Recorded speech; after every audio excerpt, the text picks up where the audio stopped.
What's up, everyone? Welcome to episode 74 of the Noizze Podcast, brought to you by Noizze.co.uk and sponsored by Stereo Brain Records. I am your host / your boy, Chris Pugh, and I'm joined, as ever, by my very good friend and Mr. Cynical himself, Samuel Lewis. Sam, we're recording this on a Monday evening. As we speak, it's still coming home.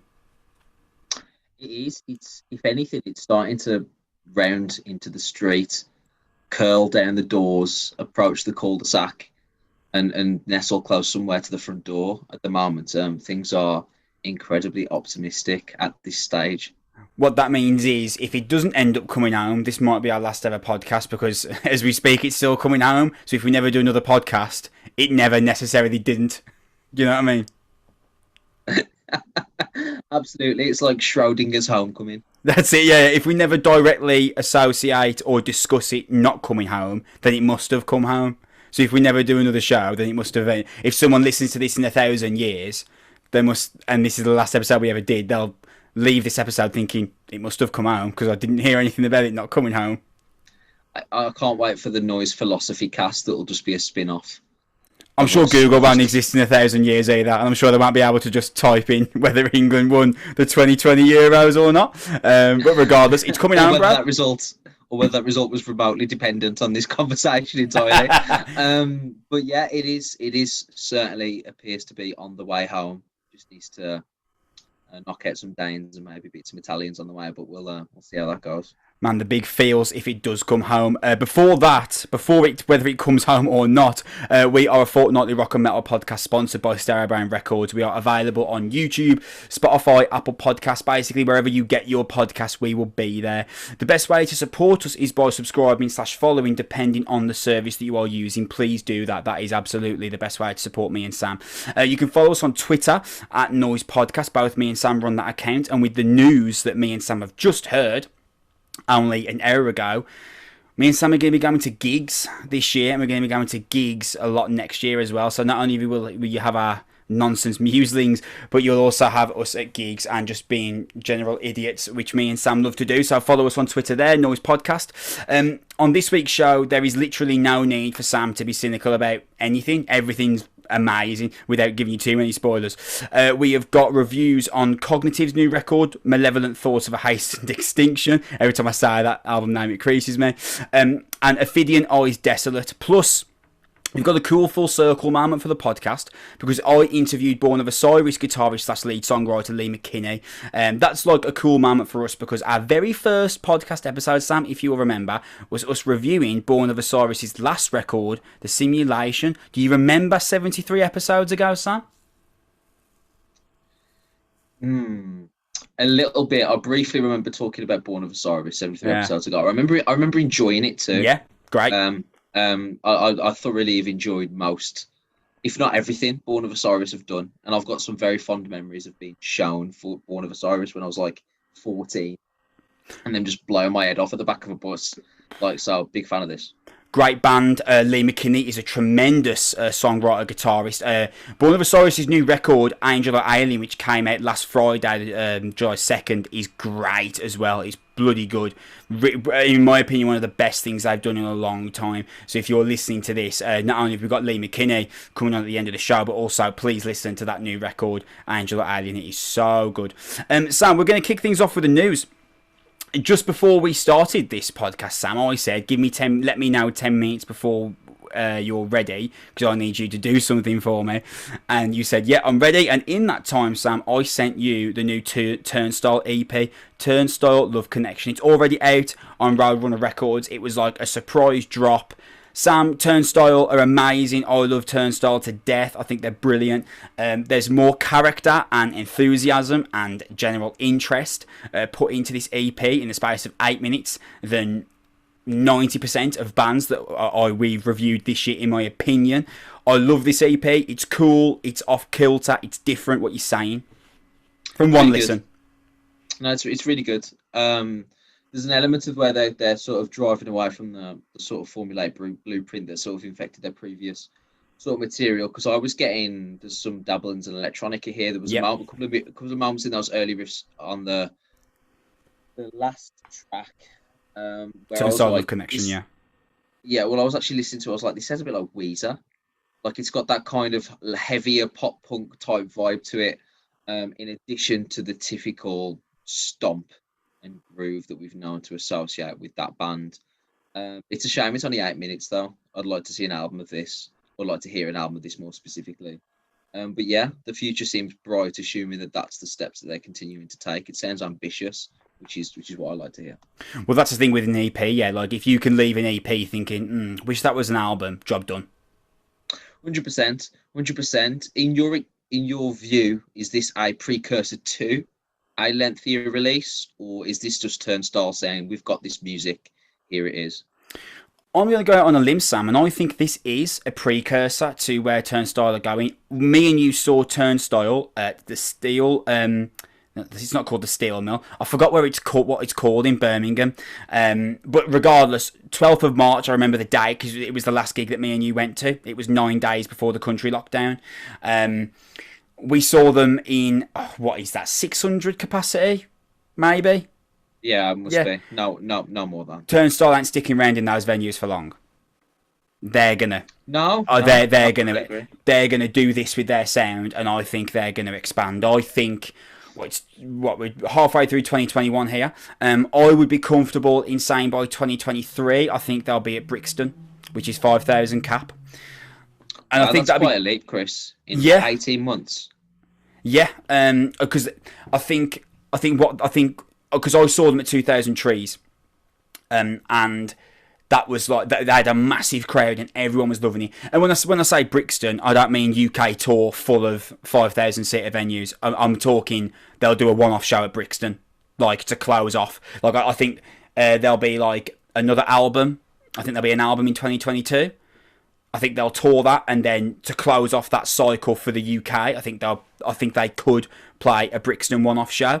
Whether that sells out or not, obviously, I don't know. But I think that's where they could end up, because they're one of those bands like Turnstile. They're like a hardcore punk band, but everyone who keeps their ear to the ground seems to know about them. Like, anyone who pays attention will know who they are.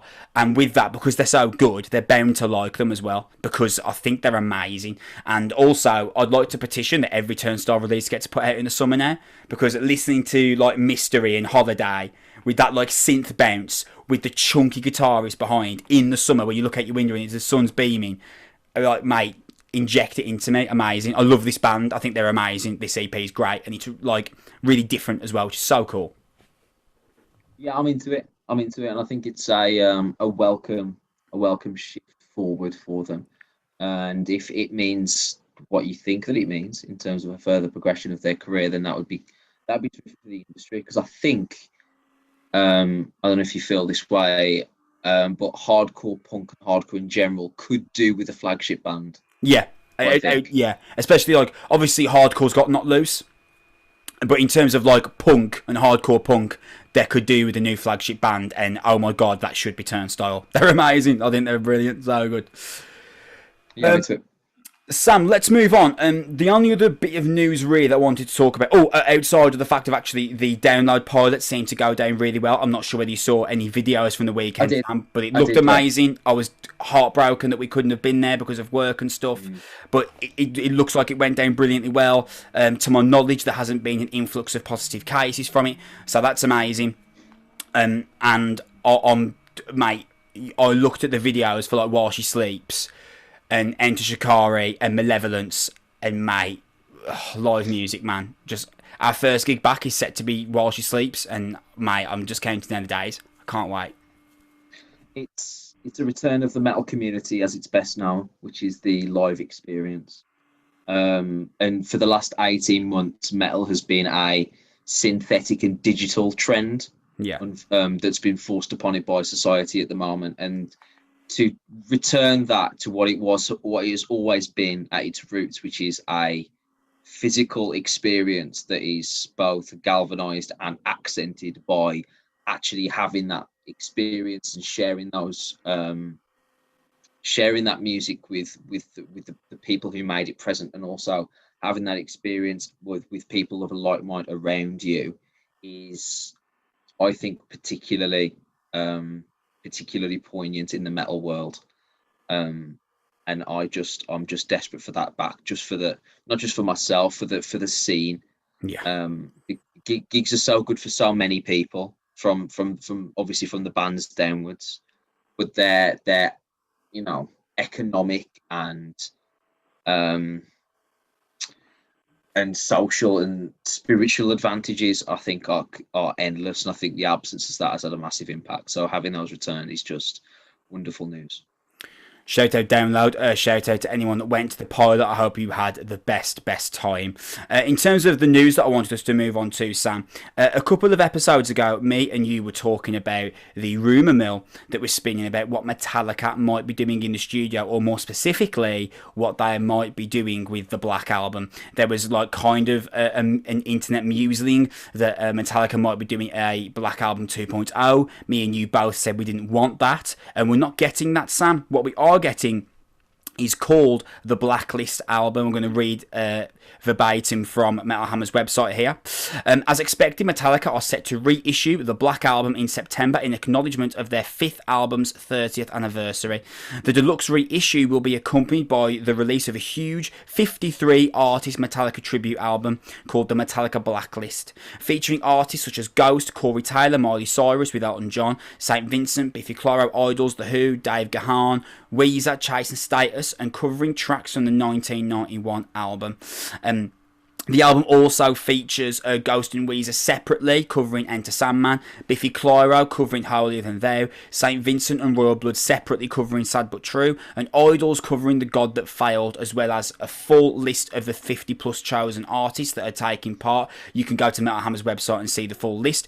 One of the best things about this that I really love is that all profits from the Metallica Blacklist will be split evenly between the All Within My Hands Foundation and 50 plus charities chosen by the artists who play on the album. All Within My Hands was founded by the band in 2017. Sam, all things considered, I think this is the best thing that Metallica could possibly have done with the 30th anniversary of the Black Album. Yeah, because it accompanies Metallica live stuff, studio takes, and all this other stuff in a giant box set that you can buy if you're the sort of Metallica nerd like I am, and you want to get stuff that you can put on your walls, and you can get cool vinyls and cool little bits and bobs.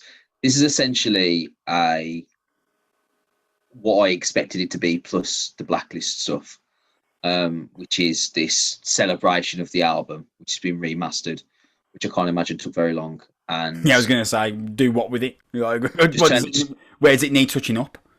Turn everything up and put it on digital. Cool. All right. And this the addition of some of these live shows and some of the outtakes that we knew that existed, like fast versions of Sad But True, and some of the stuff that was appearing on James's little riff tapes and stuff like that, and the original iterations of some of the songs. The Blacklist thing is cool. There's this isn't any old throwaway idea. There's huge artists that have got a part of this, and there are some really interesting takes on some of the band's popular songs that I'm interested in hearing as a fan. And as usual, it ranges from, which is Metallica are good at, it ranges from the very affordable, if you want just the remastered album, you can just get a digipack CD for like 20 quid, all the way up to this deluxe box set where you can get the whole lot for like 200, and that's the sort of depth of fandom that you want to experience. There's vinyl only versions, there's download only versions. You know, this is the Metallica corporate machine, also mixed with some good stuff in there in terms of the charitable donations as well. I think it's just an absolute confirmation of the type of band they are, the type of reach they have, and the type of influence. Because this isn't just this isn't just a collation of rock bands covering here. There is electronic artists, there are rap artists, there are foreign language artists, there are classical musicians. Even take the version of of Nothing Else Matters done by Miley Cyrus, Elton John, Yo-Yo Ma, and Chad Smith from the Red Hot Chili Peppers. I mean, that's a roulette and a half of musicians. So this is, I agree with you. They're not trying to recreate the Black Album. They're just trying to celebrate it, and I've got absolutely no issue with that. It's 30 years old. It's one of the great albums of all time. Perfectly fine with me. I was going to mention this. Have you listened to Miley Cyrus's version, Nothing Else Matters? I have, mate. If you really remember, good, I showed it you. It's really good. Yeah. Yeah. Do you remember when I first mentioned it to you that like it was in the news that Miley Cyrus had been like working on Metallica stuff, and me and you were both like, "Sound should be really." She's a great vocalist. Like, regardless of what you think about her music output, like no one can take away that she's got a great voice, and it's great. Nothing else matters. By Miley Cyrus, of course, it's great. She's great. She's got a great voice. Yeah, Elton John on piano. Yeah, I mean, sound. Yeah, absolutely. That sounds exactly like I want it to sound like Yo-Yo Ma on guitar. I mean, come on now. And there's a few of these versions that I'm really interested in that I think are going to be really, really good. Chris Stapleton is doing Nothing Else Matters. Sam Fender's doing Sad But True. Like, yeah, wicked, absolutely wicked. And once again, we say this every time, but this reaffirms their influence, reaffirms their impact and effect, and all that sort of stuff. This is a different level for a band to sort of achieve of this depth. So I'm well in, but of course I would be. Now, this doesn't necessarily mean, Sam, I'd like to point out that this is them done with the studio, because I am of the opinion that the studio time that Metallica have had is separate to this. Mm-hmm. So we are still set to get some kind of new Metallica music in the next year.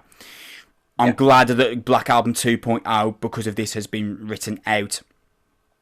And we've got no idea what that's going to sound like. I just wanted to kind of put this little caveat in there of Metallica have been in the studio. I believe that is them doing original material, and obviously nothing to do with this.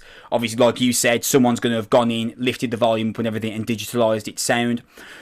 But I'm still excited for what the next Metallica studio outcomings are going to be, specifically more so now that I know it's not the Black Album 2.0. Yeah, but to be fair, I mean, they released the 30th anniversary version of Kill 'Em All, Ride the Lightning, Master of Puppets, and Just for All, and they released albums in between those, man. So like it's by the by, it's always going to run parallel.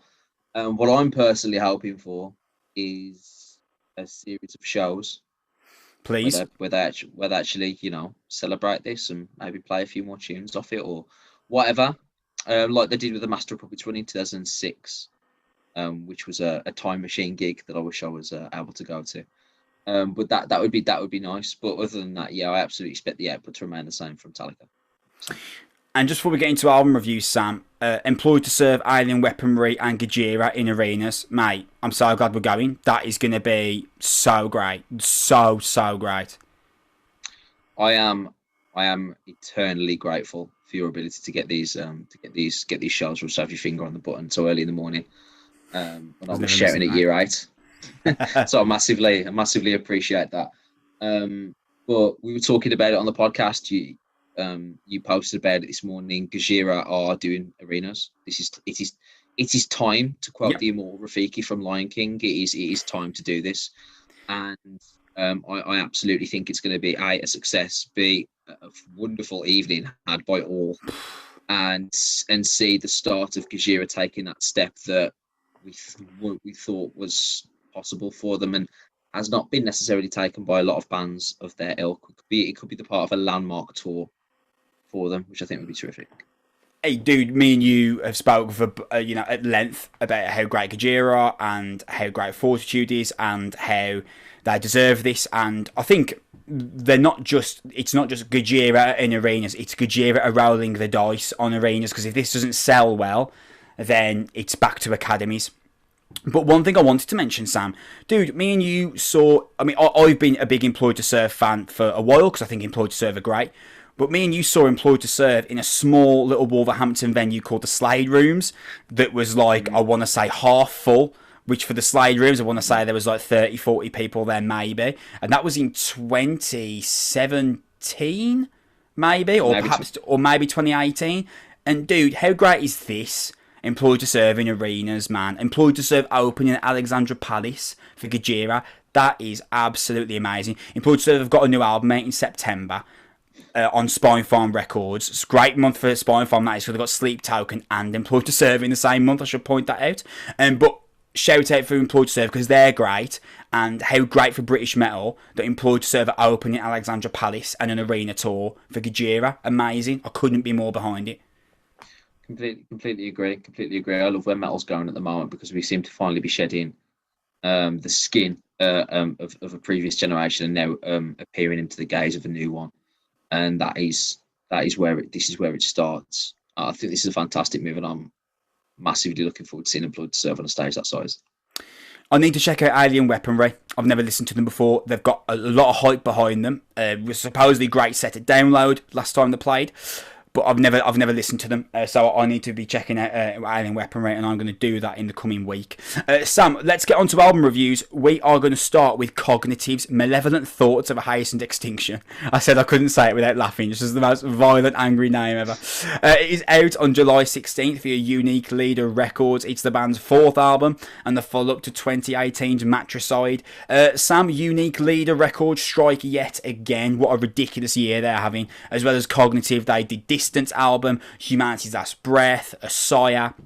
They did To the Graves album as well. It's getting ridiculous now. Like every time we receive a promo from Lisa, Hold Tight PR, shout out Lisa, she's amazing. Every time we get a promo that I see Unique Leader involved with, I'm like, cool, that's on the podcast. Because I just know it's going to be great. Dude, how great is this album? Oh my god, it's insane. Yeah, it's phenomenal. It's ridiculous. It's terrific. This is tech death metal at its finest. I think this is just wonderful. From start to finish, it does everything brilliantly. What are you good at, Cognitive? Oh, everything, cool. And that's where we're at, because it's a brilliant work of riff mastery, of breakdowns, of percussion, of lead passages, of groove. There are moments on this that are both skull crushing and head bobbing. There's a semblance of structure. It's so good. I was showing this to my girlfriend, just being like, you know how like death metal's like really indecipherable, and he's like, ooh, and she's like, yeah, and she's like, don't you think this is different to that? And she's like, no. I'm like, well, I do, and this is why. And I'm like talking to her through like how it's like different to your average tech death metal. But Kris, now that I've got you on a podcast, you're the person I probably should have spoken to first about this. Don't you think this is kind of different to a death metal album in the sense that it seems to be like, it's hard to explain, but there's a clearer sense of structure, and it's not deliberately intended to be easy to follow, but because of the quality of the songs and the songwriting, it's easier to hook yourself onto these tracks. Whereas I think sometimes one of my main criticisms for tech death metal in general is that by track 9 it gets a bit silly and a bit hard to follow, and you find yourself being like, okay, I get the blueprint. Whereas this was had a clear identity throughout. You were able to just vibe with it, as well as obviously just remonstrating at just the unbelievable musicianship of this. This is an incredibly impressive album. I'm with you, man. Like, I think this is a really diverse tech death record, which I think is what you were getting at as well. Like, this is technical deathcore, and it's technical metalcore, and it's technical death metal, but it's also classic deathcore, and it's also classic death metal, and it's also that classic, like, really gnarly, like, early mid-90s death metal sound as well. This is like this is like the dictionary of tech death. This record is like, and it's kind of difficult to pick this apart and be like, oh, well, this bit particularly stands out, because this album is just a wall of sound. Like it literally starting from Eniac, like the opener, that blasting drum sound and vocal snare that comes across. Like Shane Joss, the vocalist on this album, he's ridiculous. I cannot believe. Like I was so certain there would be 2 vocalists on this record. I was convinced there must be a second vocalist. There is not. It's all Shane. Absolutely insane. And you get that big, brutal deathcore and slam sound running throughout Eniac, and that start leads this like kind of like his murder-esque solo bridge section. Then it drops into this death metal stomp as it breaks back into the verse, and then you get this crescendo, this horrible breakdown, and Shane's vocals are just ungodly. And even in that like 4.5 minute spell of Eniac, you get everything that tech death can be. And from that moment, the record just absolutely refuses to let up, because the more comes in straight after, and Eniac ends with this kind of horror movie soundtrack, and it blends like brilliantly into this opening screaming high-pitched guitar riff. There's a speed metal section in there, and there's just like a million sounds thrown at you at once. There's blast beats and a kick traversing fill from AJ Viana, the drummer. I mean, mate, this album is absolutely insane. I mean, the best track on it, I'm yet to talk about. But mate, in terms of like the technicalities of this, I knew you'd be into this, because it's kind of like, I don't think this is as good as Shadow of Intent, but it's not far off. No, it's not far off.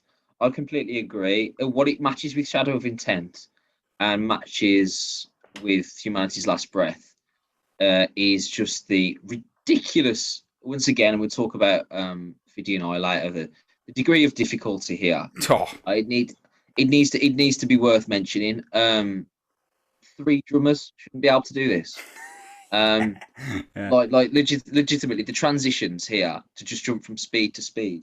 You talk about the opening of sort of the end of ENIAC going into the Moor, and it's just blast beats for like the first 2.5 minutes, and then just scales into this rising, blistering riff just throughout, and the breakdown at the conclusion of you said ENIAC.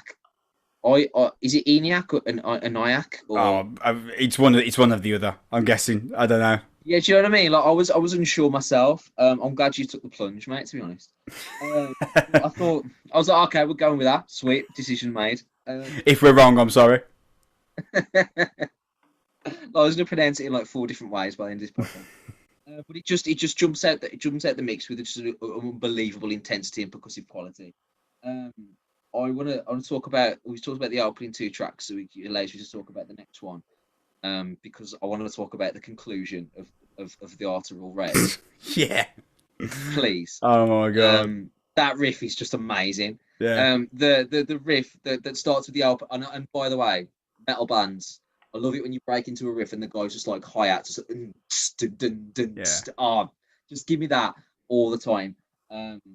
Massive fan of that. But the way that it breaks and builds up and then kicks back into this bouncy, groove laden breakdown where I'm just like hopping on both feet like Muhammad Ali at the start of a boxing match. Just like class. Mate, it's unbelievable. Only death metal can make me dance like Bruce Springsteen in 1984 or Carlton or Freddie Mercury. It's absolutely unbelievable. I love that. From that moment, it kind of took a new level for me, because that was evidence that you can not just follow the normal death metal tropes and the death metal stuff. All right, because we've talked about this before. When I hear this genre and I see this record label, I kind of know what it's kind of going to sound like, and I know the level of musicianship and stuff. But this, I find it more impressive when musicians who can write this incredibly complex stuff can still scale it back and write simple figures that are catchy and almost melodic, not as such in the saying this is not a melodic album, but in a way that it has like a clearly demonstrative quality that breaks away from that in a way that isn't just solely dependent on look how fast we are, look how impressive this is, all that sort of stuff. There's a real element of musicality here, and that was absolutely superb. Mate, the kind of doomy opening and Arterial Red as well. I wasn't expecting something like that to come in 3 tracks in. I thought that was great. It was enjoyable. It was an enjoyable change of pace that I think is necessary, because if it would have followed like 4 or 5 tracks at the same pace, it's hard not to feel that it's repetitive unless you're really, really, really, really into that particular type of metal. And they actually mess with the atmospherics a little bit nicely as well on that track. Like from the depths is similar. Like the band's manipulation of groove and the combining the fast pace with these like sliced up chunky riffs is just incredible. This is like really, really like if you were trying to like map out, like you were trying to like write down on paper exactly what happens, like like 16 bars of the verse and 8 bars here and stuff. It would be very, very difficult. But there's a complexity, but there's also like just a real a real quality of melody and structure to it as well. This is incredibly impressive and a clearly clear pattern knocking through the band. I think this is really, really good. And then breaking it in, breaking into occasional just moments of really beautiful guitar solos and lead sections that are just dotted throughout this album as well. There's a real manipulation of musicianship here, and I think it is superb. And once again, unique leader. It sounds phenomenal. It jumps out the speaker. Yeah. It's beautifully mixed. It's clean cut. It's just absolutely just polished to perfection and beautifully put together. This is really, like, you're right. This is a tech death metal album, but also with so many other features to take it away from that stereotypical blueprint of its own genre. And that's what puts it in that Shadow of Intent category, which is Shadow of Intent with toying with black metal and toying with various other genres and motifs. And that's what Cognitive are doing here. This is tremendous. That it really, really is terrific. And it doesn't stop.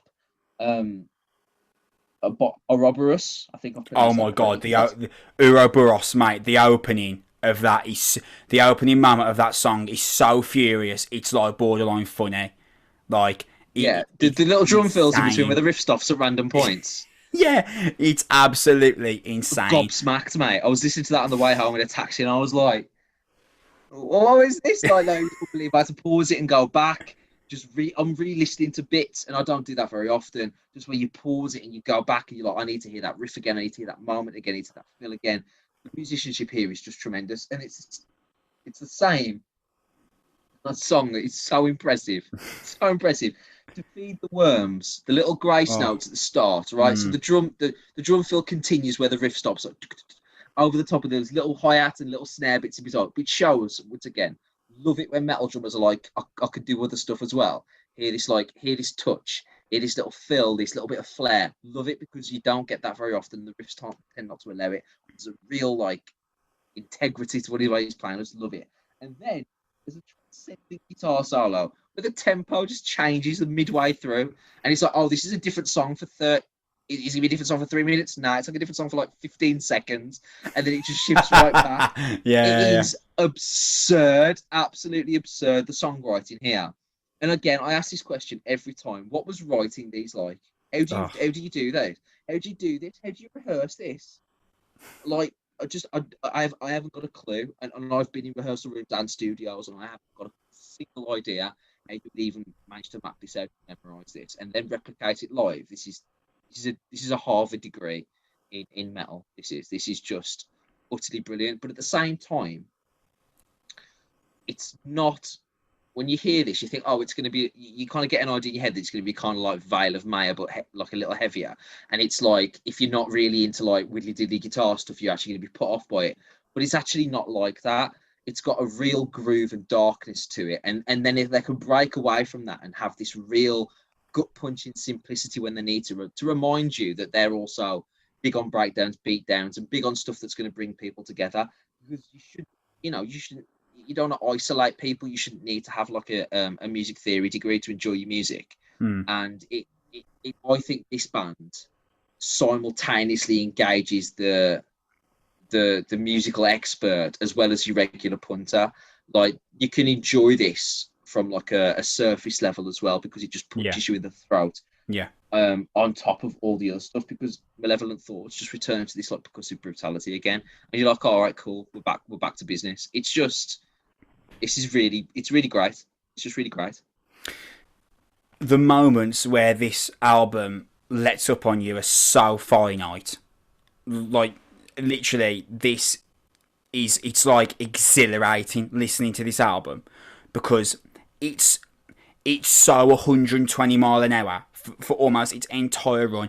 In fact, I think that there's like 2 moments on this entire album where there is like a legitimate let up, and that's like the doomy opening of Arterial Red and Destitute as well. Which Destitute we have to talk about, because in the midst of everything else that this album does, Destitute's got like a legitimate chorus and it works, and the melody's executed really well, and it's it was really like, great. how have they done this? Like, they've literally just put me on the floor and sledgehammered my head into the pavement for the last 38 minutes, and now they've put like a melodic, like anthemic chorus in, and it's really melodious, but it really works, and it doesn't sacrifice any of their integrity. And even if you thought maybe it did sacrifice their integrity, towards the end a really shredding guitar solo comes in that if you were like, oh, this is a bit simple, and then massively out of nowhere, like there's like 7 different guitar sounds hitting you from Harry Lannon and Rob Wharton, who are the 2 guitarists who we have to mention, because the job they've done on this is insane. My favourite song is Tearing Tendon from Bone. What a tune, mate! The This Is Hell opening scream, it is the most, it's insanely violent, love it so much.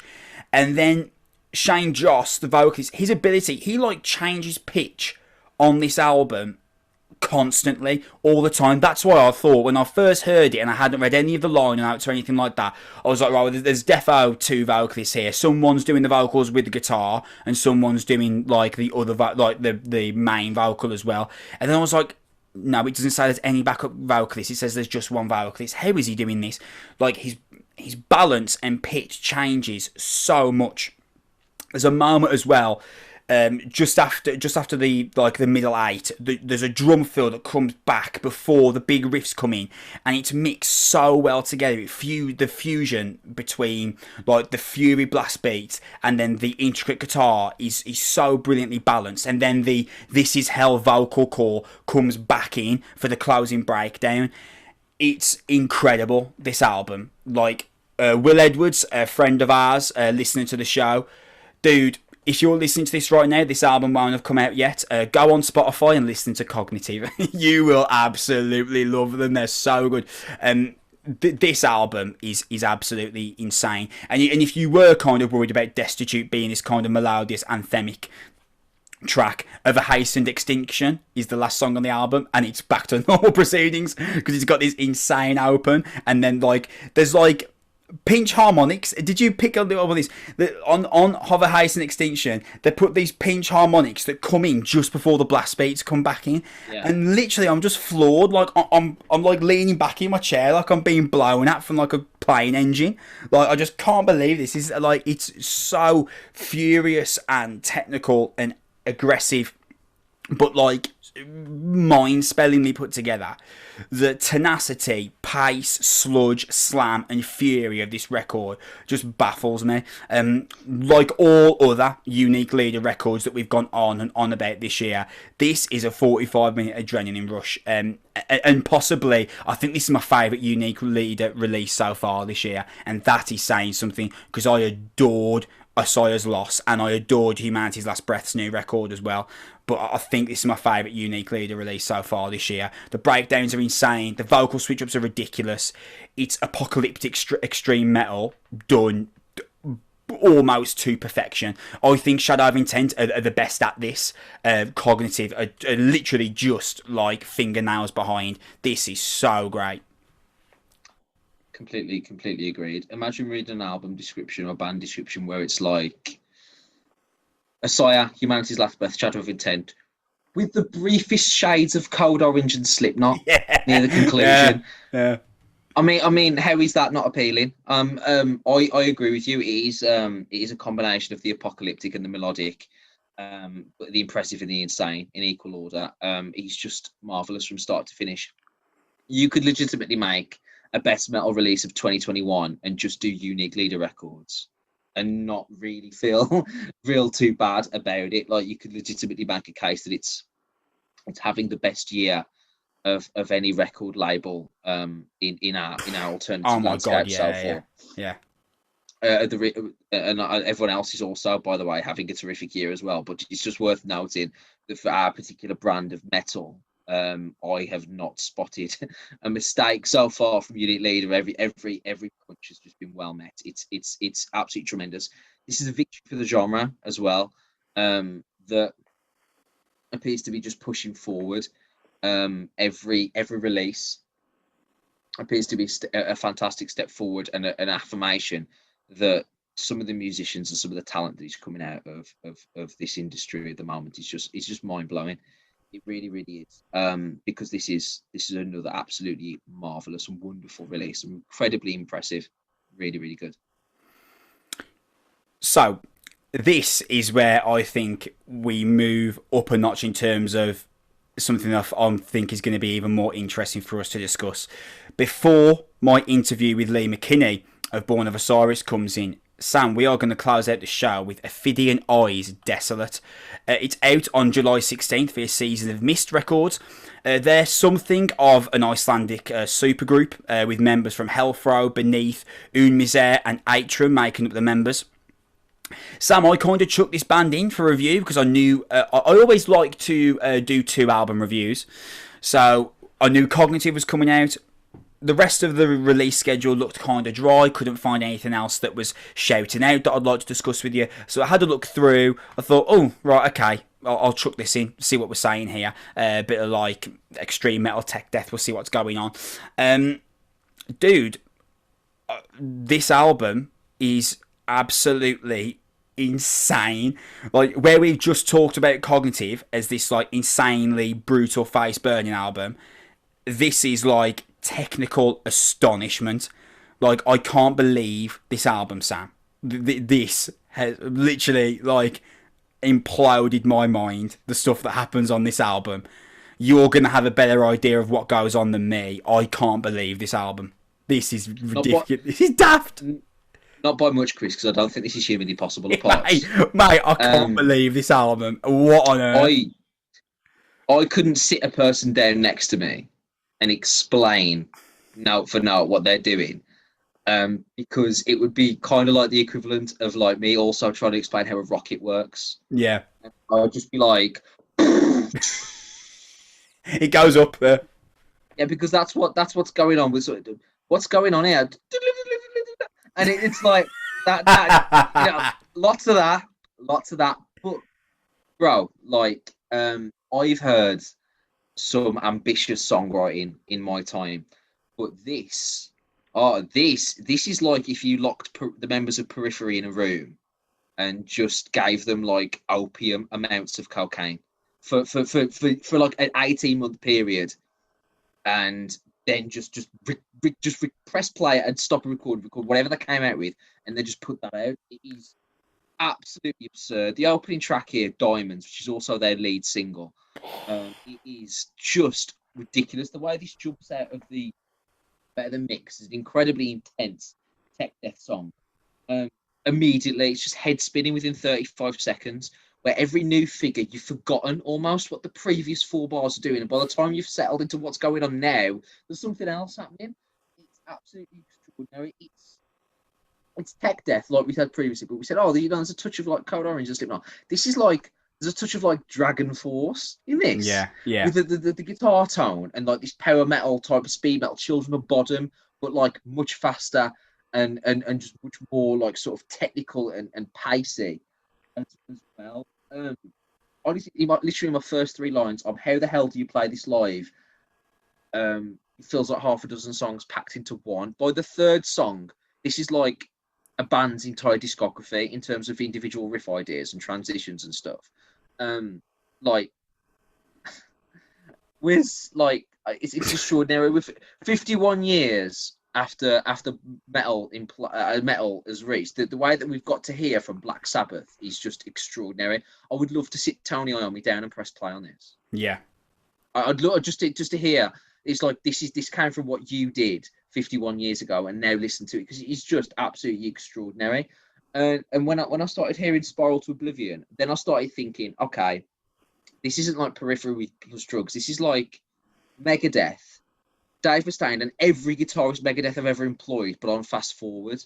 That's what it sounds like, because this was like, you know, Hangar 18 by Megadeth. Yeah. Where it's less of a song and more like guitar solos featuring some lyrics. Yeah. It felt not quite like that, but kind of just like a supercharged version of that, because the riff and the transitions here are extraordinary. There's a moment in Spiral to Oblivion as well. I've never really heard anything like this, where there's no real chorus apart from that lead riff that acts like the chorus. The melody to those instrumental guitars, I can't believe them. They're so brilliant. It comes back every sort of 40 seconds or so, right? For like 4 bars, and that acts as a brief chorus without any lyrics, and then it just goes back into verse with, you know, with vocals and transitions and stuff like that.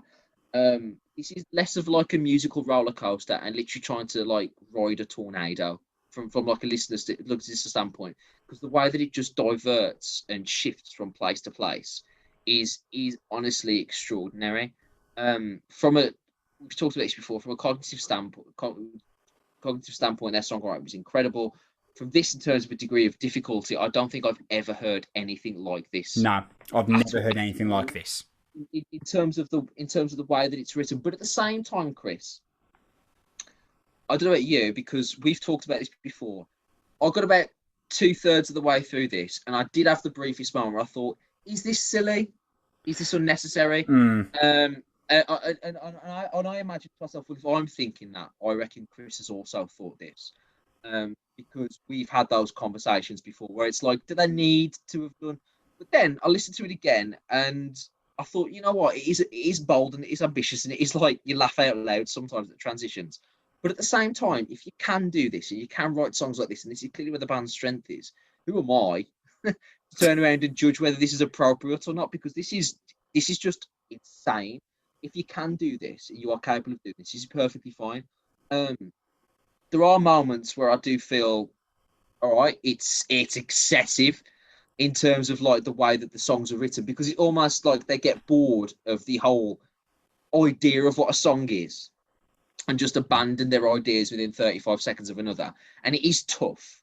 If I played this to just a regular metal fan, they'd find it a tough listen. It's not a welcoming album. Do you know what I mean? And I say that with love in my heart for this type of music. But then again, I'll temper my own conversation again. Maybe it's not meant to be, and maybe it's meant to just appeal to the certain type of metal fan that me and you are both dipping our toe in and delving into. Because I know lots of people that would love this. You talked about cognitive. Will Edwards, you play guitar, listen to this. Oh my God, Will, yes, also listen to this. And probably put down your guitar, sadly, for a while. And the same with our friend Jim Hall, who loves breakdowns and guitar solos, who would also thoroughly enjoy this. So where do you sit on this in terms of like, is it necessary? Is it not necessary? Should it be more appealing to the regular metal fan? Does it even need to be? Where do you sit on that? I think this is incredible. I think this, you do become desensitized to it. By the time you get to like Enslaved in a Desolate Swarm, you do start to become desensitized to the insanity of the complexity of what's in front of you. And I had to like remind myself of the difficulty and the complexity and how obtuse what I was actually hearing was. Because by the time you get to like Enslaved in a Desolate Swarm, which I think is track 7 or 8, you've heard this for a long time now, and you've heard all these these guitar sections that are actually legitimately difficult to understand.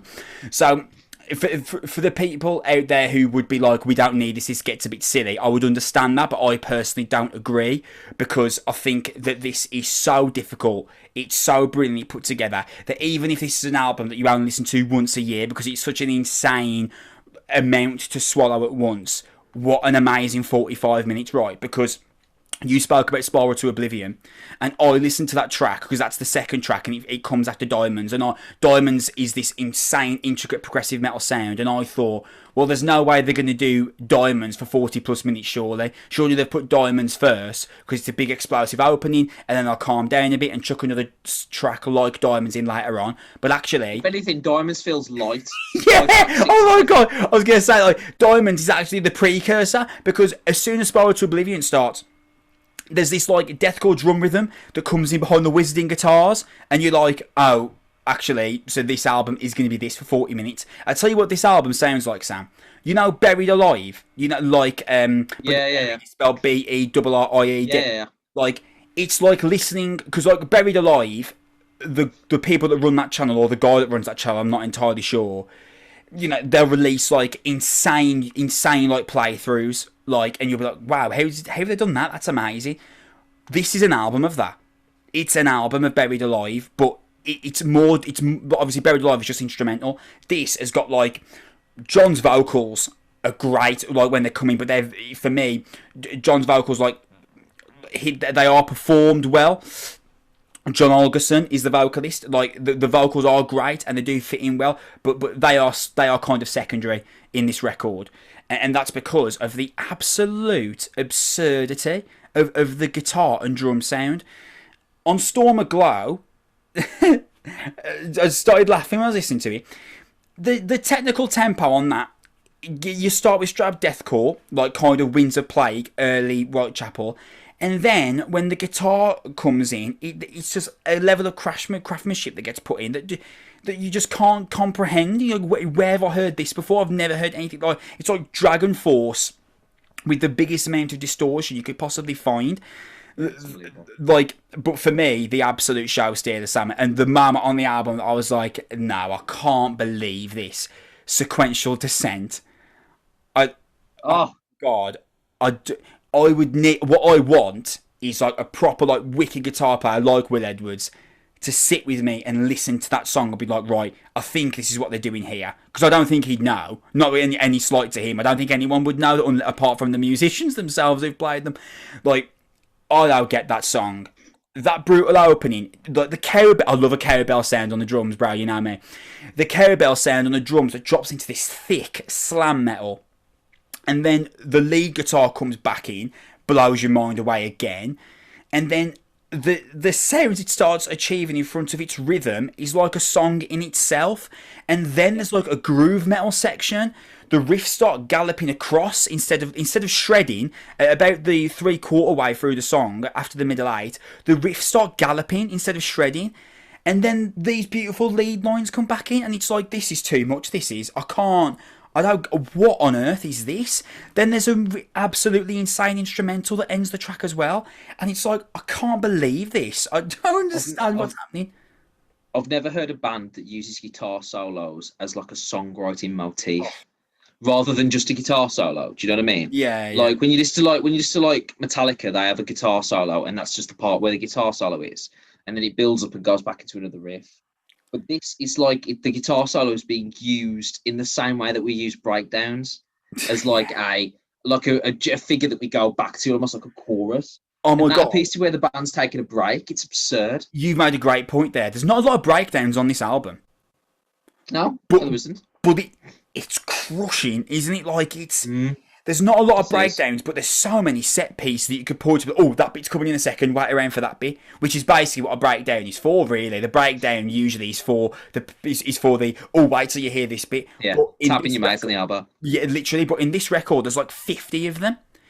And even something that me and you love, you know, as soon as you put an acoustic opening into a song, me and you are in, and Captive Infinity does that. I wanted to talk about Captive Infinity. Yeah. Oh my God, the moment I heard that acoustic, I was like, yes, lads. And then, right, yes. Mate, it's hilarious because on Captive Infinity, at acoustic coming in, I was like buzzing. Me and Sam would love this. And I was like, I know what they're going to do though in a second. I know what's going to happen. And mate, it does exactly what I thought was going to happen. It just explodes out into this horrible speed death. It's just, mate, and there's a bit where they go full Slipknot as well, in terms of the heavy rhythm fused with the double kick pedals. Oh, God. Mate, what is this album? What is this? It's absurd, mate. It sounds like the very most extreme version of metal in terms of, like, what a human body can do from a musician standpoint. Like, legitimately. Like, this feels like the metal equivalent to watching, like, Usain Bolt or something. Yeah. And it's like, I had no idea that people could do that. And that's what it feels like here. Like, when you're growing up, you listen to, like, AC/DC and stuff, and it's impressive, but, like, I can understand how his fingers got there. Like, watching Slash do, like play guitar solos and, like, whatever, and, like, watching, like, Kirk Hammett and Dave Mustaine, like, it's impressive. I couldn't do it myself. But I understand what's going on. This, I can barely understand this as like it's just like a passing person, and I've played drums for like 13 years, like, and I have never felt so inadequate listening to metal man in my life than this. This is, oh man, if if I said before that cognitive is like doing a Harvard degree in metal songwriting, this is like being an astronaut in Yeah. metal songwriting. This is like a nuclear physicist of metal songwriting. This is just unbelievable. Yeah, mate, this is like theory of relativity, like for metal. It's insane. Yeah, this is writing theses that change our view of what gravity is. I can't believe this I album. want to talk. I want to talk about the final track, which is appropriately named Jupiter because of how fucking massive it is. Mate, bro, it's huge. What's big, lads? Jupiter, that'll do. The best solo on the record is on that song, by the way.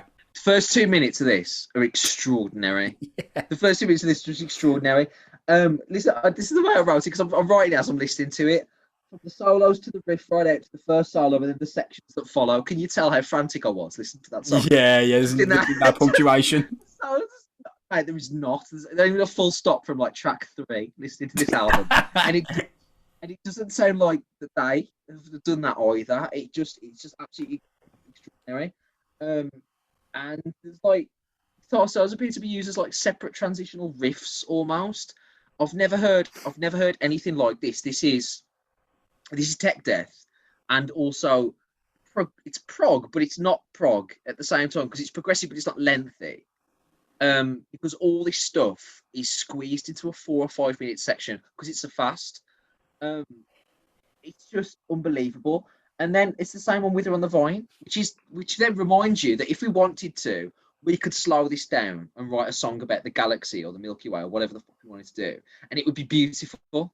Yeah. Because there's dissonance here, and there's a beautiful section in the opening on this one as well. That they could do absolutely what they want. And me and you took the mick out of what was the alien core band that just replaced Rings of Saturn. Rings of Saturn, who I think this album, I think Ophidian are much better than.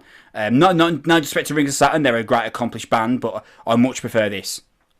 But the reason that I was about to say that is, and no offense, the vocals are very helpful. I would have enjoyed this without them. Yeah. Because the musicianship is that good. And that's not like any disparaging comment on the vocalist at all. I think he does a superb job. Because he keeps the songs moving, and he provides some sense of structure, which is almost non-existent through this, because there's no sense of structure whatsoever. When you were talking about teaching Dracula for the first time, Chris, and you're like, what the hell's going on? Does this feel like that a little bit? Like the musician equivalent to sort of like a complex piece of literature where you're like, hold on, where's that and who's that? And it takes a couple of minutes and then you start to piece things together as you're thinking about it. Yeah, especially it's for me. Layered.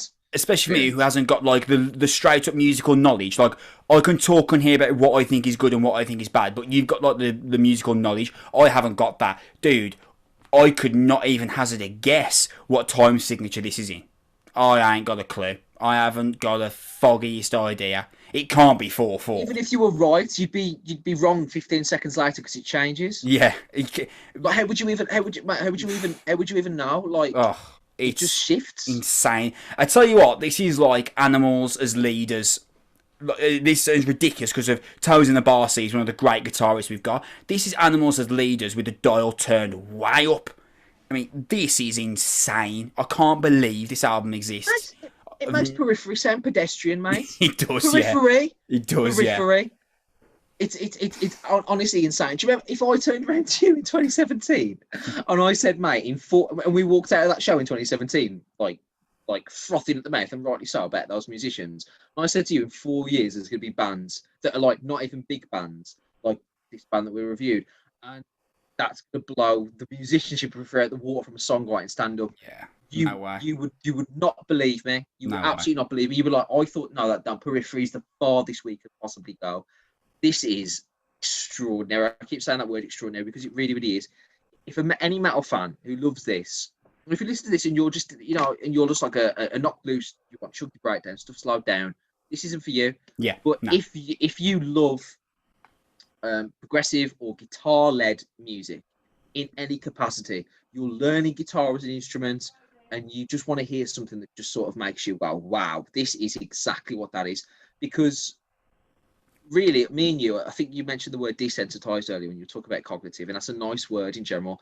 Me and you were desensitized to metal and the impressiveness that metal comes with. And I think a lot of metal fans are in general. If you can't play 30-second notes with your feet, if you're a drummer in metal, you're not very good. And that's just the line.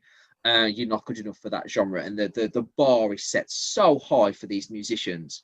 So to say that 5 years down the road for me and you listening to metal together as a friendship, and then 3 or 4 years of doing a podcast like this, I want the listener to understand how significant it is for me and you, who have heard literally every variation of this type of stuff, to say how impressive this is from a musician standpoint. To be blown away at this stage, I think, is extraordinary, and also incredibly reassuring that metal can still continue to do that.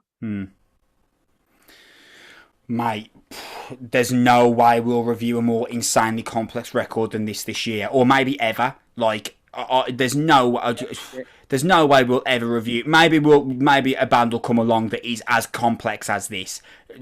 Surely this is where the bar gets set. Like, surely now, it's openly pretentious. Like, you couldn't possibly say his album isn't pretentious. Like, it really goes out of its way to be as obtuse as possible, but it doesn't alienate me by doing so. Whereas Rings of Saturn, I feel like does alienate me sometimes. This could have been instrumental, and I still really enjoyed it. Adding these vocals, and this is easily one of the most impressive moments of 2021. Like, I am blown away by this record. I cannot believe the stuff that goes on. I'm gonna name the musicians on this because I've never listened to any of the bands that they're in, and I'm going to now.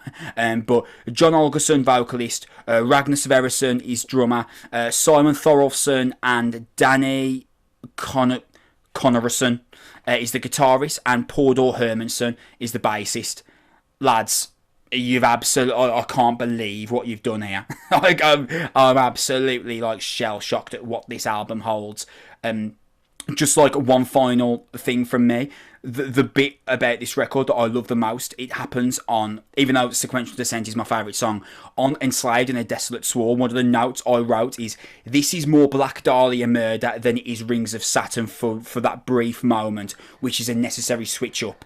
And it does this neat little trick where it sounds like it's going to break out into guitar wizardry, but it quickly brings the main tempo in. And why I've mentioned that note there is because as I was typing that, I had no idea what was coming. Like, I was like, what are they going to do here? Like, what is this? What's happening? What is this? What does this sound like? Who does this sound like? Well, no, that bit sounds like this band, but this bit sounds like that band. And what type of signature is this? And, like, I've never listened to an album where I felt so clueless and just genuinely didn't have a clue what was going on, any kind of structural idea at all. This album, I can't believe it. It's absolutely daft. And Sequential Descent, that song, that is hilarious. That song is, I can't even begin with it. This album is just ridiculous. Ophidian, Desolate. If you're into technical metal, it is an absolute must listen. You have to hear it just to say you've experienced it. It is out of this world insane. Completely agree. There's a few of our friends. I mean, we interviewed the lads from Monasteries earlier this year, or like last year, or somewhere through lockdown. It's at the times melted into each other. They would love this. They would love the two albums we've done today. Defo, mate. Without a shadow of a doubt, like. Yeah, 100%. That is where we're going to leave off episode 74 before my interview with Lee McKinney comes in. Thank you so much for sticking around. We hope you have enjoyed this episode. We are going to be back in 2 weeks' time. Remember, we're available on YouTube, Spotify, Apple Podcasts. Wherever you get your podcasts, we will be there. The best way to support us is by subscribing or following us, depending on the service that you're using. Follow us on Twitter at Noizze Podcast. Now is my time for my interview with Lee McKinney from Born of Osiris. We're going to be back in 2 weeks. Thank you for listening. We love you. Bye. So I'm now joined by Lee McKinney, guitarist in Born of Osiris. Dude, I kind of said to you before we just started the show how sick this was for me. Thank you so much for your time, man. This is really cool for me to be doing. Yeah, thanks for having me. As I said, like after the year off we just had, I mean, the whole world had year and a half, really. It's just like one of those things that's just super exciting. So thanks for having me. Thanks for your time as well, man. I appreciate it. We're short on time here, so I'm going to get us rolling straight away. I mean, I'd like us to kind of take a retrospective look first and go back a little bit. You were like really young when you first joined Born of Osiris. I think you may have even been like 17 when the band got signed. At that point, there's no way you could have known the great career that was waiting for you. But how soon into your time in the band did you feel like this wasn't just a cool thing to do in your teens, and it was like, oh no, this is going to be like my career and I'm going to live out my dreams with this band? I feel like I kind of had accepted no other like outcome, you know, no, like it just was what I decided to do. Like I had a real supportive father growing up who was just like, one thing he said to me was, listen, the only person that can stop you from accomplishing your dream is the man in the mirror, yourself. There's just no way that if you work hard, you won't get what you want. While all your friends are partying on the weekends, you keep fucking working, you'll get what you want. So I kind of had it in my head that this was going to work. I think that when a big thing was for me was when Sumerian Records offered us our contract. So at this point in time in Chicago, we're a local band and we're doing our thing, and it's us and After the Burial and Veil of Maya. That was like our local scene. It was super cool. And we were like, maybe we can get on Veil of Maya's label that they had at the time, which was, I forget what it's called, but it's like a Chicago thing. We're like, we'll get to that, and then maybe we can get to Sumerian afterwards. And then boom, Sumerian just hit us up. And so that was kind of a moment where like, oh, we didn't have any like stepping stones to get there. It kind of just happened. And that was a moment because we were super big Sumerian fans, and they only had a couple bands. Like we were just faceless fans. And so yeah, we wanted to be a part of Sumerian, and we're still one of the first Sumerian bands, even though we were like fans of Sumerian beforehand, you know? So that was kind of the moment is getting our record contract. As you said, I was in high school, I was 17 and had to wait till my 18th birthday to sign it, which was cool. Yeah. And so, yeah, that whole time of my life kind of felt, you know, surreal, and definitely something I'll never forget. You mentioned Sumerian there, and I think the relationship between band and label is really fascinating. And you've been on Sumerian for pretty much the band's like entire discography, or at least the discography since you've been in the band. What is it about the relationship with them that has made you build this kind of career-long partnership? And at no point does it look like you have considered looking elsewhere? Yeah, so like I said, they were kind of our dream scenario. And what was cool is like I like overdrafted my bank account to fly them to Chicago to see a performance that we kind of put on. Like it was our buddy Haas, but we put this show literally on to get Sumerian to come watch, and flew them out on our dollar. Like this was a goal. So in that situation, a couple things could happen. They could come and they could be assholes, right? But they weren't. They came out.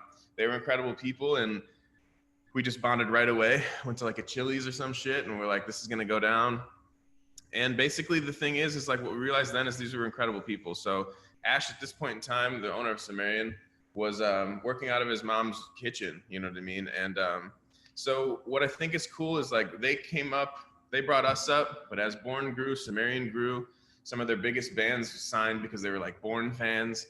And so there's all these cool things that led to like Ash being the best man at my wedding. And then it led to like, now I make the music for his movies. And so like what I noticed, and the reason I bring that up is because like they get bigger and bigger all the time. They have Smashing Pumpkins now. I don't even know how much we met. I mean, you know, monetarily, like, do they need each one of us like they used to? Who knows?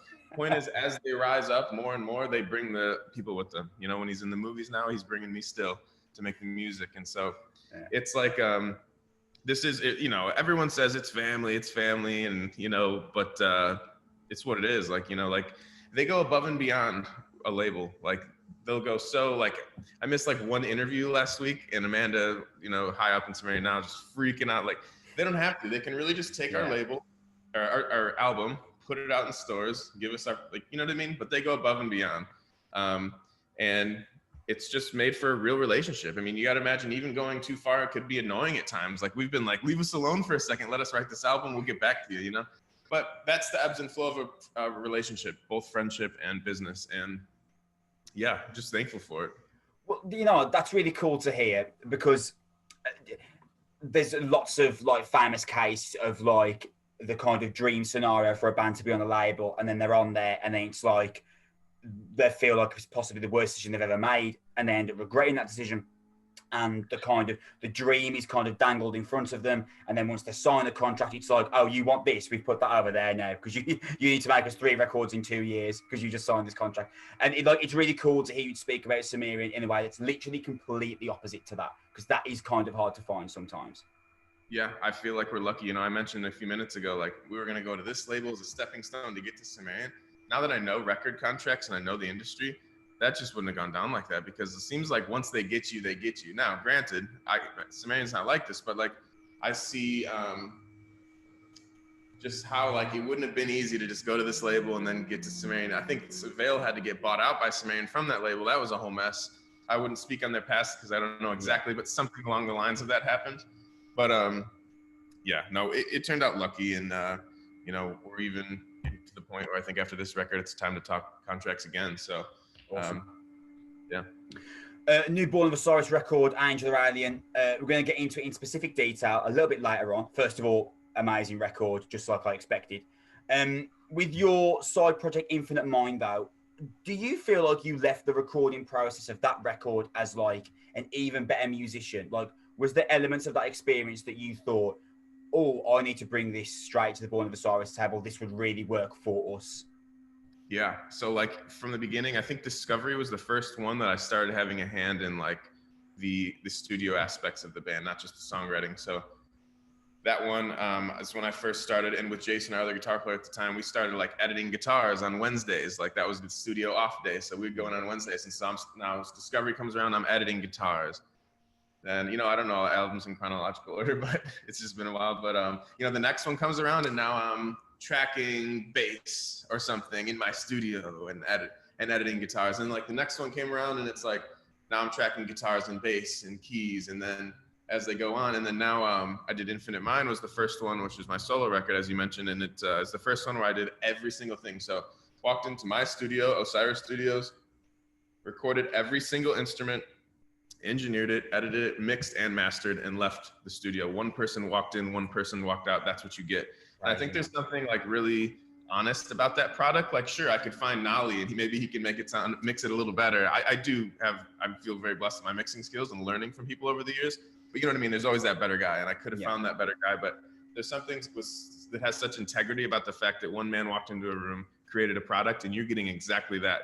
What I heard when I left, it's not touched by anyone else. So the learning process there was, that was the first major release, if you want to call it major release, you know what I mean? Like a Sumerian release beginning to end done by me. And it did give me this confidence. It gave me this level of like, because when you take the whole thing in your hands, there are a couple little X's and O's you got to make sure you have figured out, because no one's your safety net. Whereas in the past, like there was this one line before it hit the CD shelves, and that was the guy mixing and mastering, or that was this. There was always that safety net, but when you take it away, you have to just figure out those last few things. And I was able to do it then. This came out super inspired, and definitely led to Angel or Alien, where I did more than I've ever done. I just didn't do drums and vocals. So in terms of like the creation of Angel or Alien, I have got a few questions there for you, because I think the role that you take is really, really interesting that I'd love to pick apart. But in terms of Angel or Alien's like runtime, unless I'm forgetting an album, it's the longest record you've ever written. In fact, I know that the Eternal Rain was like a re-release of sorts, but Angel or Alien is longer than the Eternal Rain and the Simulation combined. When Architects were asked about the length of their new record, they said that basically they'd written a load of songs and thought, well, someone's bound to enjoy them all, so let's just throw them all on there, who cares? Was that the case for Angel or Alien, or was there something like more precise behind the decision? I know you had some songs left over from the Simulation, so were you picking those songs up and being like, well, we've already got 6 for Angel or Alien, and then you wrote some more as well, or was there like a really precise thought behind the decision for Angel or Alien's length? Yeah, so you're pretty spot on right there. Basically, as time goes on in musician, there's a new model where on the radio you have everyone goes single, and every song gets its attention, and then when they put the record out, you've probably heard the whole damn thing because you're Dua Lipa, whatever. But then there's like the other mindset, and Bring Me the Horizon is a great band. I think following that, like a lot of singles, and I think that's cool. So what I've also noticed is people like, maybe the album is an hour long, and people listen to your album, they purchase in their car, but their drives are usually 25 minutes or less, or 30 minutes or less. And then they don't hear the end of the album as much as the beginning, or maybe they just go on iTunes and click the ones with the stars next to it or whatever. So the mindset was this going into Simulation. We had 16 songs. So we were going to do Simulation Part 1 and Part 2. And the goal here was this. If you break them into bodies of 8 songs, each song will have its moment. It won't be 16 where people forget about some of the end or whatever. So again, this is the mindset at this moment in time, because as you can see, we've strayed from that. But the thought process was this. Each song gets its time because everyone will listen to it, because there's only 8 of them to listen to. Yeah. And basically another process that happens is when you put out a record, you're like up here, like in the community. Like even if people know who Born of Osiris is, when the new record is coming out, we're like just a little bit more talked about, or in the spotlight, if you will. So the goal was to put Simulation 1 out, which came out as the Simulation, and then maybe like 4 or 5 months later, drop the second one. So you get all the songs pretty quickly, but each song will get its moment. And instead of coming up like this with the new record and down, and then a year goes by for the next one, it was like up, and then right when we're coming down, we'll hit them with the second one. Yeah. But anyway, like my favorite part about being in a band is writing songs and being in the studio. I love traveling, I love touring, I'm blessed to do it. But my favorite thing on planet Earth is writing. And so by time Simulation, the next one was like about ready to come out. We already had, 14. So we had 6 more songs already. So we're like, you know what?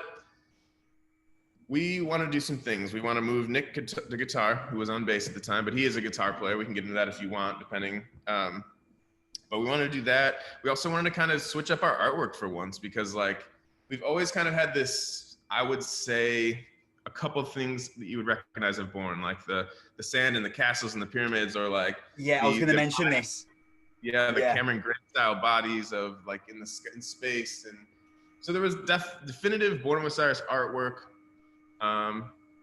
And you start to see styles of it kind of everywhere. I kind of see a lot of people using the same artists and blah blah blah. I'm not saying it's because of us or whatever, but let's make it a part in our art, which was another long process we can talk about. But basically, we just wanted to make it a new whole thing, not simulation tied, new concept, new artwork, just new era of the band. So you're right that 8 of the songs were Simulation 2, 6 of the songs were new in the time that it took from Simulation A and to when Simulation B would have came out. Ah, right. Okay, that is mega interesting. And I now am trying to think in my head what songs I think were the new ones. I'm going to see later on if I can guess them.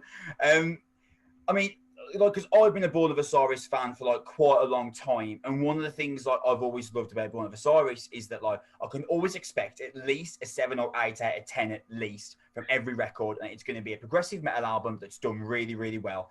And Angel or Alien is that, but I've got to say, for me, just as a personal listener, it's the first time that during listening to a Born of Osiris record that I started to find it really difficult to predict what was going to come next. Some of the ideas that are thrown around are like really, really like fascinating, interesting. And I know you've tried different things before, such as like the intro and Under the Gun. But what made now the perfect time to try like little moments like where the saxophone comes in on Poster Child, etc.? What made now the time? Yeah, so I think one of the bulk of it is we have a third bulk songwriter. So Born of Osiris takes all of us to make the songs. However, like the beginning of a song comes from me, and it'll be, or Cameron, our drummer, right? So if it's from me, I will present you a song that's complete in structure. It has drums, guitars, bass, keyboards. It's a full thing, right? Or Cameron will do the same thing, our drummer, historically.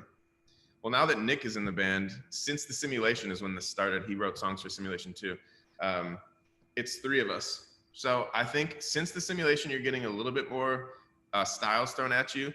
Whereas he came in at the end of the Simulation. So there's like a couple songs that are like Nick based in the Simulation, where in this one, from the ground up, we all 3 were submitting ideas. And then as that happens, obviously Joe gets it, changes the keyboards, makes the tones cooler, whatever happens, they do their vocals, blah, blah, blah, you know what I mean? But it's just that like, as far as where the bulk of the ideas start, it's 3 brains instead of 2 right now, which is awesome. Wow. And he brings this like Lamb of God, like fucking architectsy, like totally different things I just said, but different styles to the table. As far as the saxophone, if you've heard Infinite Mind, which is my solo record, it's like very heavy on saxophone. So I did say 1 man walk in a room and 1 walk out. That's the only instrument I didn't play. So Adrian, his name's Adrian. He's from a band called the Mars Volta, and he played saxophone on Infinite Mind. This is when I was performing Infinite Mind now with Animals as Leaders in Europe, and then in California for NAMM and stuff. So it's Adrian and me traveling around performing Infinite Mind. And this is like January of 2020. And so the record's pretty done at this point in time. They're just finishing up vocals in California while I'm there performing. And so we're just down the street and we're like, Adrian, you should come and play saxophone on the new Born record. And he's like, cool. So we stopped by for like 3 hours and played on like 4 songs. So cool. And so that was kind of just a happy accident. Dude, I absolutely adore Poster Child. Like, when I heard that instrumental / like sax extra, I was like, wow, this is like amazing. I can't believe I've got no idea where this record's going to go from here. Did you choose to put that in as the opening track as kind of like this immediate left field punch that would leave like your kind of hardened Born of Osiris fans being like really taken aback, like, whoa, what's going to happen next? And this is so unlike anything we'd usually hear from Born. Poster Child or the saxophone or? Poster Child. Yeah. You know, it's tough with deciding the singles. We wanted to do a few things. One was we wanted to hit heavy again, because with songs like Under the Gun, which go over incredible for Born of Osiris live, by the way, like you get the metalheads that are like, what is this? This feels a little softer than I'm used to than the blast beats or whatever it is. So we just want to remind people right off the bat, like, hey, we're still fucking heavy. This record is actually potentially heavier than we've been in a while with the addition of Nick and his style. And so White Now, we wanted to hit out the gate heavy. Remind you, hey, we're here heavy. Angel or Alien as the second single was like, hey, we're still like epic. Yeah. And then like Poster Child is like this new age sound, like this new vibe. And we wanted to show in the front 2 songs like, hey, there's guitar solos and shit for the people that think the Discovery is the only good album we ever put out, blah, blah, blah. Like, you know what I mean? So we just want to show people like, hey, like we're still fucking here doing this thing. Poster Child, you're right. It is like the somewhat left field and people will hear it really soon. You know, and I think it's fresh. It's a fresh sound for the band. It's like it feels new. The song itself, like a new style of us. It's heavily like Nick inspired. So like, it's a new sound for the band in general, just because it comes from a mind that hasn't been here our whole career. What I think is cool about Nick being in the band now is he was always a Born of Osiris fan from the beginning. So imagine like us in the band since the beginning, me and Cameron and the guys, like we see Born of Osiris this way because we've seen it, been in it, we see it one way. Yeah. But how cool is it to have someone who watched Born of Osiris progress and says, oh, I wish they did that, or I wish they did that, or I wish they did that, from an outside point of view, now coming in and saying, hey, check this out. Like, this is what I think. I represent another part. I represent coming as a fan saying, this is what I always wish you would have done.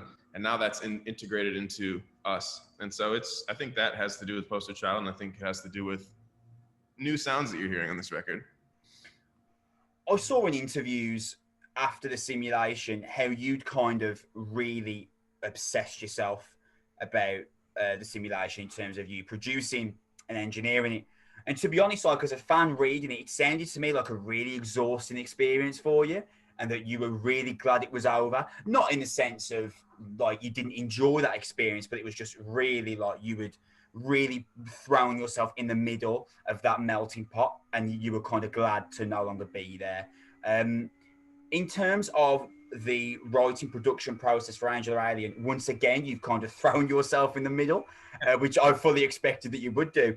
But was there anything new or different that you tried this time to kind of alleviate that insane pressure you were putting on yourself? Because like I say, coming out of the simulation, it sounded like you were really glad it was over.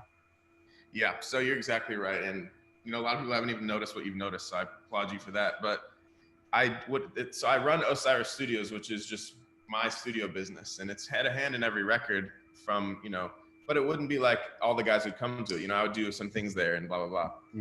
So when it came to the simulation, they wanted to do it in Chicago, which is where we all grew up, but it's where the bulk of them still live. So the frustrating part about that was I had to take like the core elements of my studio, like the PC and the monitors and like just the things that I absolutely fucking needed, and drive to Chicago. We rented like a rehearsal space. It was soundproofed. It was a full studio, but it was in a rehearsal space building. And I just slept in the rehearsal space, like on a couch, and watched. My entertainment was like, and I would track during the day, track the guys, and at night, and they would want to leave when they're done, and then I had to edit. You know what I mean? And so it was exhausting. It was rewarding because when it comes out and does well, or if, you know, you feel like it's anything, like you put more effort into it, the high is higher, if it went bad, that would have felt worse too. It's like the highs higher, the lows lower. This time, and the reason these can all be on one record and not sound different or like they recorded at different times, because they were recorded 2 different times. The 6 new songs was the 8 old, but it was at my studio in Dallas where I live now. So same process, but it was, I could sleep in my own bed and be here at home with my wife and like with all the things that I was stripped from the first time with simulation. So yeah, you're right and spot on. Like I just took the things that weren't comfortable for me out of the equation, and otherwise, yeah, it was really recorded identical. Just I had to take the core pieces and move them to Chicago, whereas this time I did it all here in Dallas. I'm so glad, man, because when I was reading your interviews after the simulation, I was like, man, if they do this again, Lee might be like, I don't know if I want to do this anymore. And I was like, man, I really don't want that to happen. So I'm really glad that like this recording process was like less stressful for you, because like I say, I could just tell from the words that you were kind of, you didn't want to go through that again. You noticed that by you, so that's awesome because it's the truth. You know, this is purely my interpretation as a fan from listening to Angel the Alien, and I might be wrong here. But I feel like Angel the Alien discusses the duality or the kind of the 2 sides of the human species quite often. The title track, Truth and Denial, Threat of Your Presence, and You Are the Narrative, for me, really gave this message across that you were talking about the split between humankind. Am I far off? And if I am far off, what was the driving theme behind the record? No, you're not far off. And that's kind of the thing that they do a lot with the lyrics is they kind of make it'll be about something, of course, but they never want to dictate it too hard so you can't relate. So there's about a split in humanity, and I can go into the angel alien aspect about that. But also there was a split in both their lives. Like they both up in like this 6-month period, like ended like 10-year relationships. There was a split in their personal lives, as well. So it's not a album about relationships either. But my point is that you're right. There's the duality aspect. There's the split aspect. And the duality part is like the angel, the alien. So, Joe describes it as like the angel is the thing you love and know, and the alien is the unknown. And so that represents a duality of existence, but also a split. Like they went from what they knew to what was going to be the unknown. So there's just layers to it. And the cool part is like, if you write a song about suicide and it's clearly about suicide, people that have been suicidal relate to the song because of that. But like if you write a song about X and you're just a little bit less descriptive, you're saying something, obviously. Otherwise, what's the point of lyrics? But you have a message and you're saying it, but you leave it open and ended enough to be like, oh, this feels like a breakup, or this feels like a loss of something, or so it just makes it more relatable for whatever the person listening is going through. If you just use a slightly less detail about what this is and just let them draw the concepts and relate how they want. And I also find it cool, like the angel and alien's fun because the 2 guys talking about duality and personality. So Joe like grew up Christian, and that was his mindset. And Ronnie, our other vocalist, they both do vocals, obviously. Like Ronnie wasn't that way, and so writing lyrics together as like a religious dude and a non-religious dude, and in like a world of like our crazy world, like was interesting for them. And it's a duality in personality, and I think it represents a lot, even as we go down these crazy political world right now, where you're a demon if you think one way, you're a demon if you think the other way. Like there's just there's tons of layers to it, and we just try to make it so you can kind of relate wherever it fit you the most. Dude, I could talk to you all day, but we are starting to run out of time here. So for every guest that we get on the podcast, I do a quick fire round, which is I give you 20 multiple choice questions and you choose the one that you prefer out of the 2 options. I run a timer and I see like in a league table who can do it the quickest. The quickest band member that we've had do this was Lucas Woodland from Holding Absence, who did it in 1 minute and 30 seconds. So when you're ready, dude, I'm going to start firing 20 multiple choice questions at you, and we're going to see how quickly you can do this. Oh God! All right, let's go. Batman or Superman? Superman. Too hot or too dry? Sorry, too hot or too cold? Too hot. Favorite fast food? In and Out. Oh, I'm gonna be slow at this. Your favorite Born of Osiris song? Shadow Mourn. The best time of the day? 8 in the morning. A soap opera is good or bad? Good. Corn or Limp Bizkit? Corn. Lamb of God or Machine Head? Lamb of God. Best live show you've ever seen? Rob Zombie. Best live show you've ever played? Oh man, I don't know. That's a tough Japan. one, yeah. The band member that's most fun to be around in a studio? Joe. The hardest Born of Osiris song to write?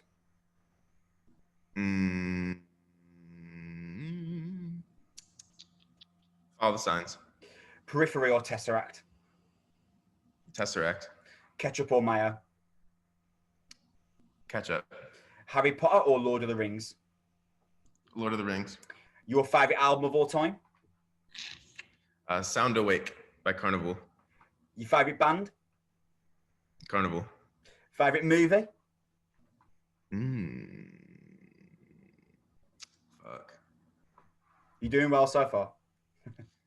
Let's do fuck, favorite movie. I don't know. You got me here. That is a tough one. That one usually gets people as well as the hardest song to write. Would you go for Marvel or DC? Marvel. And the best advice you would ever give someone? Just be open-minded. Dude, you did well. You are nowhere near last. You are nowhere near last. It's all good. Don't be worried about it.